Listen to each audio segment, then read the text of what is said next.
કૌટિલ્યનો વિચાર જોયા પછી હવે બીજા જે તત્વચિંતકો કહી શકાય એની આપણે ચર્ચાઓ કરવાની થાય છે. બાબતો સાથે ચર્ચા કરીએ. પશ્ચિમમાં અર્થશાસ્ત્રનો ઉદ્ભવ અને વિચાર. પશ્ચિમી જે સંસ્કૃતિ છે, પશ્ચિમની જે વિચારસરણી છે, એની સાથે જુદા જુદા જે તત્વચિંતકો જોડાયેલા છે અને આ જુદા જુદા જે તત્વચિંતકો જે છે, વ્યવહારો છે, એની જે મુખ્ય બાબતો કહી શકાય, પરિબળો કહી શકાય, એના આર્થિક વ્યવહારોથી કયો શબ્દ જોડાયેલો છે એની અહીંયા રજૂઆત કરવાની થાય છે. તત્વચિંતકની જ્યારે આપણે વાત કરીએ ત્યારે એરિસ્ટોટલનું નામ અહીંયા દર્શાવ્યું છે. ઓઇકોનોમિકા જે પુસ્તક છે, ગ્રંથ છે, એમને લખેલું છે.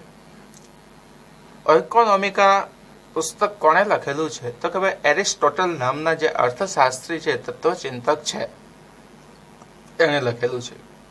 એણે પોતાના આર્થિક ચિંતન રજૂ કર્યું અને જે આર્થિક વ્યવહારો ચિંતન જે રજૂ કર્યું છે એની અંદર એ કહે છે કે ઔદ્યોગિક ક્રાંતિ બાદ, ઔદ્યોગિક ક્રાંતિ એટલે 1750 થી 1830, આ 1750 થી 1830 નો જે સમયગાળો છે એ સમયગાળા પછી જેમ ઉદ્યોગ ક્ષેત્રે સૂક્ષ્મ શ્રમ વિભાજન થયું. પહેલા ઉદ્યોગ ક્ષેત્ર એવું સૂક્ષ્મ શ્રમ વિભાજન હતું, ઝીણા ઝીણા મુદ્દાઓ સાથે જોડાયેલી બાબત છે. મોટી ફેક્ટરીઓ છે, કંપનીઓ છે, એની અંદર તમે જુઓ તો વિભાજન થઈ ગયું. ચોક્કસ પ્રકારના કાર્ય માટે ચોક્કસ વ્યક્તિની નિમણૂક કરવામાં આવે છે.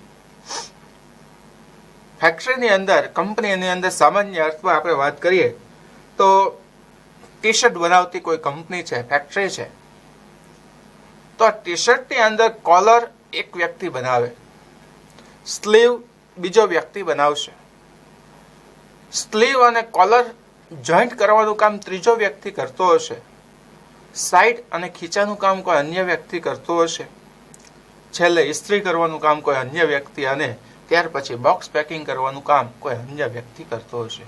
એટલે વિભાજન થઈ ગયું. ચોક્કસ કાર્ય માટે ચોક્કસ વ્યક્તિની નિમણૂક એ અહીંયા શ્રમ વિભાજન સાથે જોડાયેલી છે.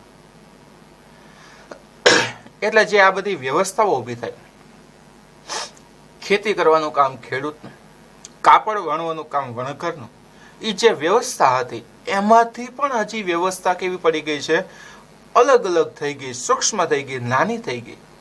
એને શ્રમ વિભાજન સાથે દર્શાવવામાં આવી છે. વિશિષ્ટીકરણ શબ્દ લાગુ પડ્યો છે. વિશિષ્ટીકરણ એટલે એક જ કાર્ય માટે જે વ્યક્તિ નિપુણ હોય, પૂરેપૂરી માહિતગાર વ્યક્તિ હોય, કુશળતા હોય, જેની અંદર જેને કહી શકાય ને આવડત વાળી વ્યક્તિ, એવો શબ્દ એ મૂકવામાં આવે છે.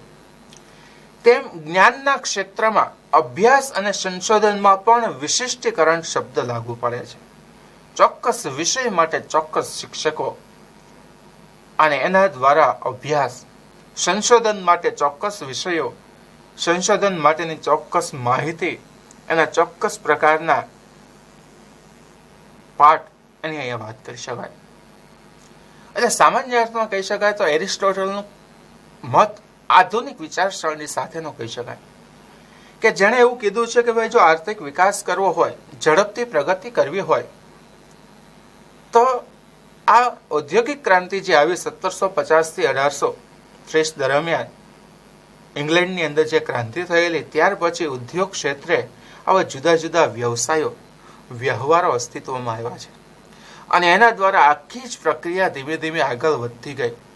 એમ દરેક વ્યક્તિની અંદર કાંઈક નવી આવડત, નવી કાર્યક્ષમતા અને ઘણા બધા વ્યક્તિએ એવી કુશળતા પ્રાપ્ત કરી કે જેની માંગ વધારે હોય, એ વ્યક્તિની વાત થાય. એના ક્ષેત્રમાં એ વ્યક્તિ માંગ વધારે હોય એટલે નિપુણ વ્યક્તિ, અને સતત નવું નવું વિચારતો, સતત નવા નવા સંશોધનો કરતો જોવા મળે છે.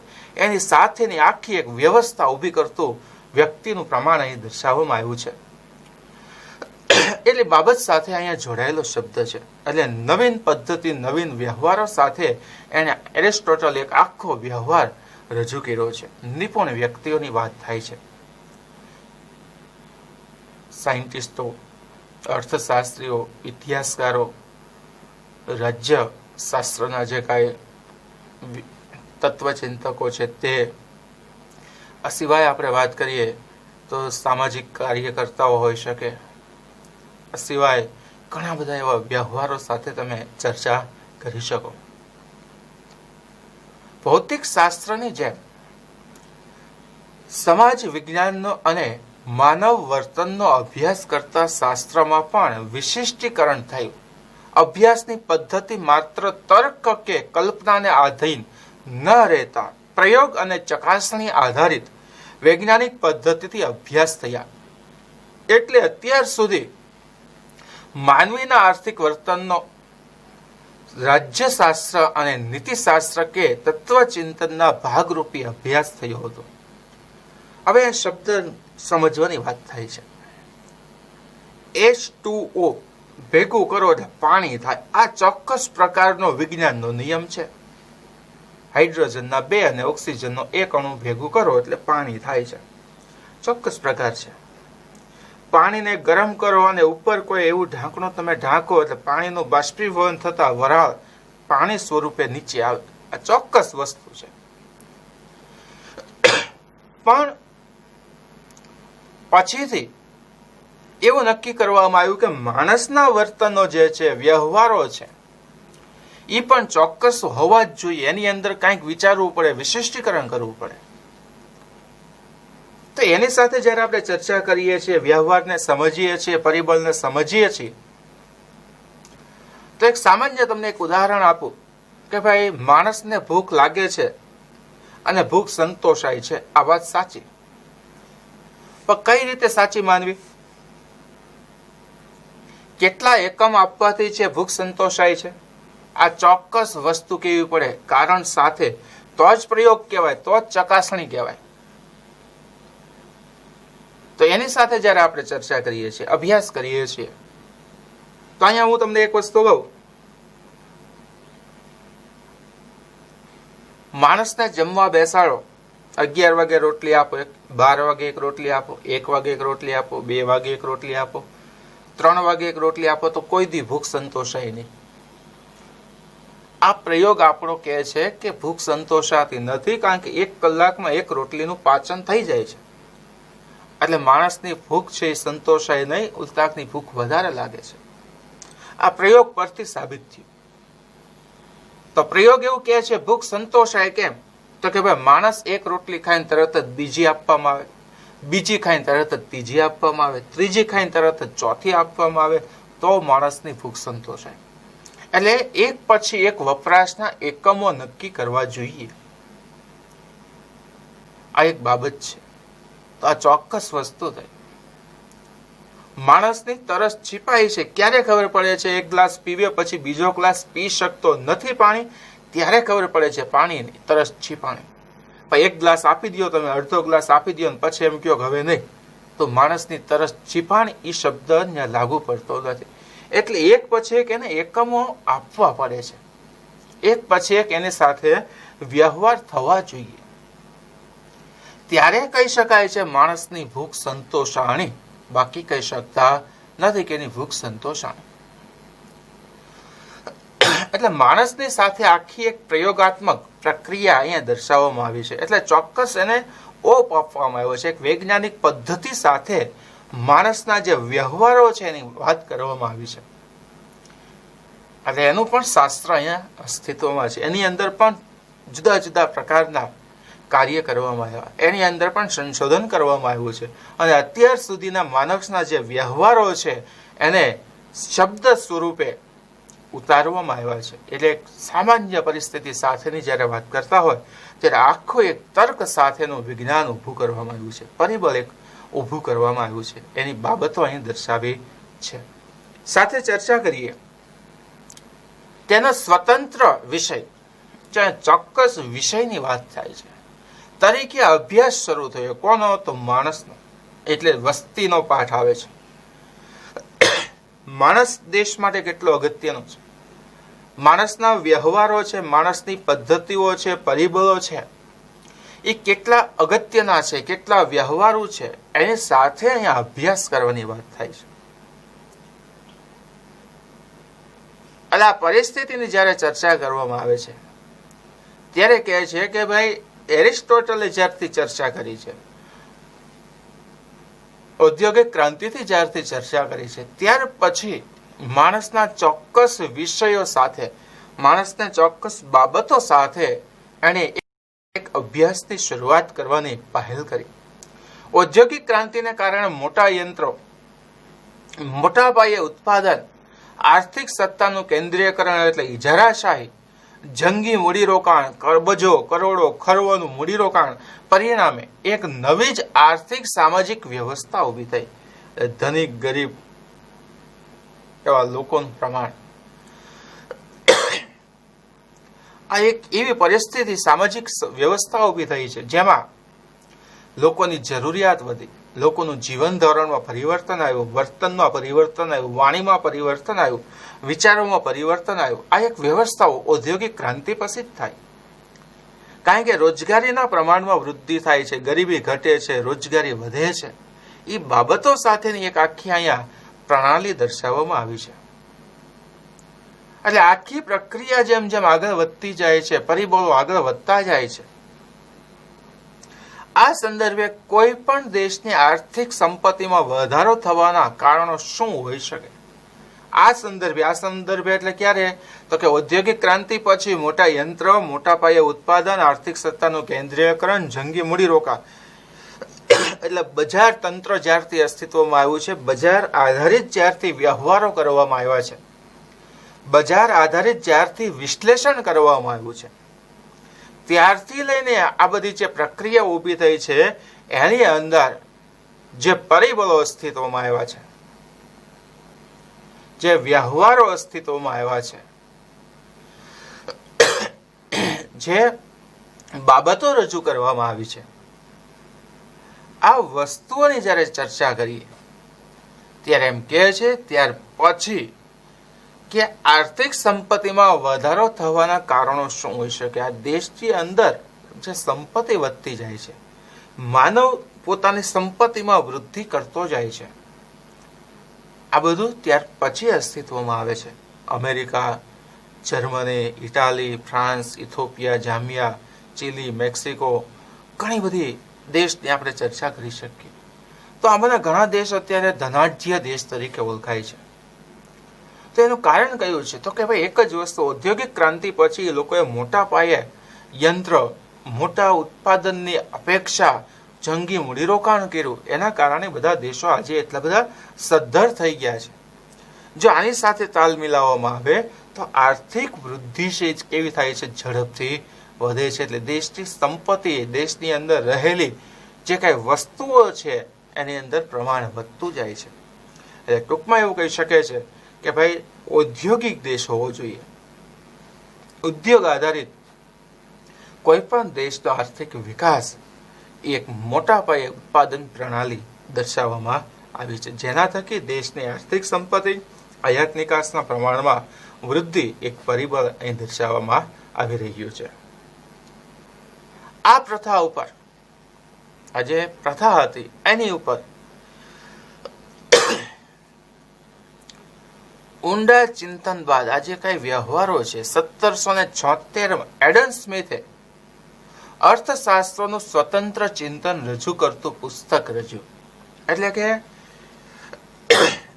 એરિસ્ટોટલનું જે ઇકોનોમિકા નામનું પુસ્તક, એના જે કઈ ઔદ્યોગિક ક્રાંતિના વ્યવહારો, એના પરથી એડમ સ્મિથને એવા વિચારો આવે છે, પ્રશ્ન ઉભો થાય છે, અને એને 1776 ની અંદર પોતાનું એક પુસ્તક, જેનું ટૂંકું નામ, છેલ્લો શબ્દ વેલ્થ ઓફ નેશન્સ, સંપત્તિનું શાસ્ત્ર, એવો શબ્દ અહીંયા દર્શાવવામાં આવ્યો છે.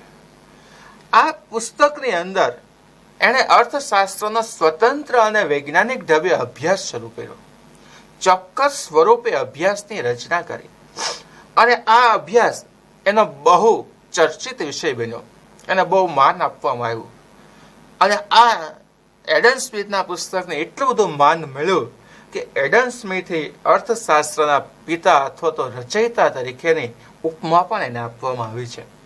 એટલે અર્થશાસ્ત્રની અંદર જો કોઈ ઊંડાણપૂર્વક વ્યક્તિની જો કોઈ ચર્ચા કરવામાં આવી હોય, પરિસ્થિતિની જે સમજણની ચર્ચા કરવામાં આવી હોય, તો એ એવું કહે છે કે અહીં અર્થશાસ્ત્રમાં જે કાંઈ વ્યવહારો થાય છે, વર્તન થાય છે, એની સાથે સંપત્તિ શબ્દ, કારણ કે શબ્દ જેવો છે વેલ્થ ઓફ નેશન, સંપત્તિનું શાસ્ત્ર, સંપત્તિ સાથેની ગણના એને દર્શાવવામાં આવી છે. અને સંપત્તિ આધારિત જે કાંઈ વ્યવહાર થાય છે એની ચોક્કસ ઉપમા સાથેની કોઈ ચર્ચા હોય તો વેલ્થ ઓફ નેશન્સ નામના એડમ સ્મિથના પુસ્તકની અંદર આપણને જોવા મળે છે. જોઈએ એનો વિષય શું કહે છે આપણને. એડમ સ્મિથે આપેલી વ્યાખ્યા ની આપણે ચર્ચા કરીએ તો અર્થશાસ્ત્ર એ સંપત્તિનું શાસ્ત્ર છે. અર્થશાસ્ત્ર સંપત્તિનું શાસ્ત્ર, સંપત્તિ વગર કોઈ પણ શાસ્ત્ર રચાય નહીં. તેમાં ખાસ કરીને અર્થશાસ્ત્ર છે એને સંપત્તિ સાથેની ઉપમા આપી છે. સંપત્તિ, મૂડી.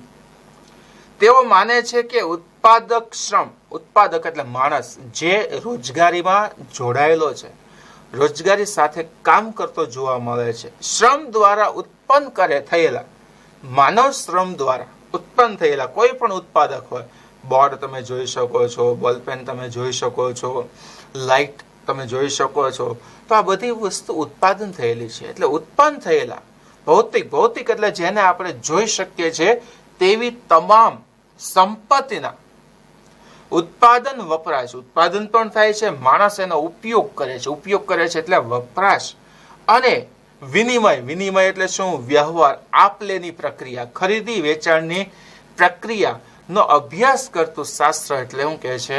અર્થશાસ્ત્ર. એટલે એની વ્યાખ્યામાં તમે જુઓ, કાચા માલથી લઈ, આમ તો ખેતી સાથે જોડાયેલી બાબતથી લઈ, ખેડૂતોથી લઈ અને મોટા ઉદ્યોગપતિઓ સુધી સાથે જોડાયેલી બધી જ બાબતો વર્ણવી દીધી છે એક નાના અમથા શબ્દની અંદર. એટલે ટૂંકમાં એને બધી જ વસ્તુ કહી દીધી છે. આ દેશના અર્થતંત્રમાં જે કાંઈ ઉત્પાદન થાય છે, જે કાંઈ વ્યવહારો આખા અસ્તિત્વમાં આવે છે, એની બધી જ વાત અહીંયા કરી દીધી છે. બધા જ પરિબળની અહીંયા ચર્ચા કરી દીધી. આ આખા પરિબળની જે ચર્ચા કરી છે એનો એક જ હેતુ છે માણસની પ્રવૃત્તિ. કઈ છે? તો ભાઈ કામ કરવાની, પૈસા મેળવવાની, પૈસા દ્વારા વસ્તુ મેળવવાની અને એનો ઉપયોગ કરવાની. આટલી વસ્તુને દર્શાવી. એડમ સ્મિથે અર્થશાસ્ત્રનો સામાજિક વિજ્ઞાનનો દરજ્જો આપી દીધો છે. સામાજિક, માણસ સાથે જોડાયેલું છે. એટલે કારણ કે માણસ ક્યાં રહે છે? સમાજમાં રહે છે. સમાજ સાથે રહી પ્રવૃત્તિ કરે છે, સમાજમાં પોતાનું યોગદાન આપે છે. અને સામાજિક વિજ્ઞાન સાથે એની ઉપમા દર્શાવી છે. કારણ કે તે એક બાજુ માનવીના આર્થિક વર્તનનો અભ્યાસ કરે છે, માણસ સાથે જોડાયેલું છે. માણસનું વર્તન કેવું છે? આર્થિક, પૈસા મેળવવા માટેનું, કામ કરવા માટેનું, અર્થ ઉપાર્જન કરવાનું, કશુંક મેળવવાનું એનું કાર્ય કેવું છે? કારણ કે આપણે હમણાં જ જોઈ ગયા હતા, ગ્રીક શબ્દ છે અર્થ, અને આધુનિક યુગમાં એને શું કહે છે? આર્થિક શબ્દથી જોડાયેલું છે. એટલે અહીંયા શબ્દ કશુંક મેળવવો એવો જ શબ્દ કહી શકાય. બીજી બાજુ તેની અભ્યાસ પદ્ધતિ વૈજ્ઞાનિક છે. એટલે અહીંયા ચોક્કસ સ્વરૂપ આપી દીધું છે. માણસ બોલપેનનો ઉપયોગ કરે છે, શું કામ કરે છે? તો કે ભાઈ લખવા માટે. તો લખવાથી કઈ થાય? તો કે હા, શું થાય? તો કે ભાઈ લખવાથી તમને છે માર્ક મળે છે, પૈસા એ મળે છે, અને જમીન પણ મળે છે, મૂડી પણ મળે છે, સંપત્તિ પણ મળે છે. કઈ રીતે, કેવા સ્વરૂપે, એ તમારે વિચારવું. એની કોઈ ચોક્કસ સ્પષ્ટતા અર્થશાસ્ત્રમાં હોય નહીં. ડોક્ટરો છે તો લખીને પૈસા મેળવે છે ને. કઈ રીતે? તો આપણે એમ કહીએ કે આપણે જઈએ એટલે આપણને તરત કાગળમાં લખી દે કે આ દવા તમે લઈ લેજો, લાવો 50 રૂપિયા, લાવો 100 રૂપિયા, લાવો 200 રૂપિયા. આ ડોક્ટરનું કામ છે. તો આ એક વ્યવહાર થયો છે. આના બોલપેન દ્વારા એ અર્થ ઉપાર્જન કરે છે, પૈસા કમાય છે, ઉત્પાદન કરે છે, અને એ પૈસા કમાય છે એમાંથી પોતાને જરૂરી બીજી વસ્તુઓ મેળવે છે. એટલે એક આખી પ્રણાલી અહીંયા દર્શાવી દીધી છે. એ અર્થ ઉપાર્જનની એક મુખ્ય બાબતો સાથે જોડાયેલી બાબત અથવા પાસું કહી શકાય. એટલે એક વૈજ્ઞાનિક અભ્યાસ દરજ્જો પણ અહીં દર્શાવવામાં આવેલો છે. એડમ સ્મિથે માનવીના આર્થિક વર્તનનો સ્વતંત્ર રીતે અભ્યાસ કરવાનું શરૂ કર્યું અને નીતિશાસ્ત્રને આર્થિક અભ્યાસથી દૂર રાખ્યો. માણસ હોય એ વ્યવહાર કરે છે, વર્તન સાથે જોડાયેલો છે, વાત સાચી છે. નિયમો હોવા જોઈએ, વાત સાચી છે, પણ નિયમો જડ ન હોવા જોઈએ, લવચિકતા વાળા હોવા જોઈએ. એટલે સ્વતંત્ર રાખવાની વાત કરી છે. જ્યાં જડ નિયમો હોય, જડ પ્રણાલી હોય, ચોક્કસ પ્રકારના વ્યવહારો હોય, ત્યાં માણસનો વિકાસ રૂંધાય છે. માણસની પ્રણાલી રૂંધાય છે એવું કહે છે. એટલે કહે છે કે માણસ છે એનું આર્થિક વર્તન સ્વતંત્ર હોવું જોઈએ, એનો અભ્યાસ ચોક્કસ હોવો જોઈએ, એને નીતિશાસ્ત્ર સાથે જકડી ન રખાય, કારણ કે સીમિત થઈ જાય, મર્યાદિત થઈ જાય એનું જ્ઞાન. અને નીતિશાસ્ત્ર સાથે પકડીને રાખો તો એની કાર્યક્ષમતા પણ કેવી થઈ જાય છે? ઓછી થઈ જાય છે. એટલે એવું કહે છે એની સાથે ચોક્કસ પ્રકારના પરિબળો હોવા જોઈએ, એની ઉપર દેખરેખ હોવી જોઈએ, પણ એને બંધનમાં બાંધીને રાખવો જોઈએ નહીં. એડમ સ્મિથે પોતાના પુસ્તક વેલ્થ ઓફ નેશનમાં આમ તો માનવ કલ્યાણની જ વાત કરી છે, બીજી કોઈ વાત કરી નથી. માણસ કઈ રીતે વિકાસ કરી શકે, માણસનો વિકાસ કોને આભારી છે, માણસ છે કઈ રીતે આગળ વધી શકે, કઈ રીતે પ્રગતિ કરી શકે, આ બધા કલ્યાણ સાથેના શબ્દ જોડાયેલા છે. અર્થશાસ્ત્રની અંદર જે એડમ સ્મિથનો ખ્યાલ છે એને આની સાથે જ રજૂઆત કરેલી જોવા મળે છે.